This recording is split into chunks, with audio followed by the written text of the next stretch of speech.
अस्सलाम वालेकुम दोस्तों, क्रिकेट की ताज़ा तरीन अपडेट हासिल करने के लिए मेरे चैनल को सब्सक्राइब कर लें। मोहम्मद शामी 5 विकेटें लेने के बाद सजदा करते करते रुक गए, video viral.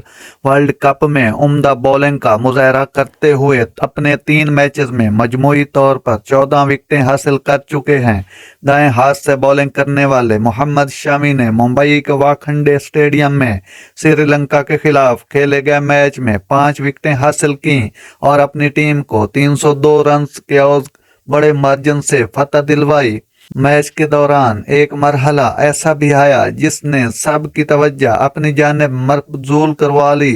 Mohammad Shami match में अपनी 5वीं विकेट हासिल करने के बाद सजदे में जाने ही वाले थे कि अचानक रुक गए। मोहम्मद शामी की इस अमल की वीडियो सोशल मीडिया पर वायरल हो गई, जिसके बाद मुख्तलिफ तबसरों का सिलसिला जारी है। उनको पता है वो एक इंतहा पसंद मुल्क की नुमाइंदगी कर रहे हैं। नाजरीन, ऐसी अच्छी अच्छी खबरें सुनने के लिए मेरे चैनल को सब्सक्राइब कर लें। अल्लाह हाफिज।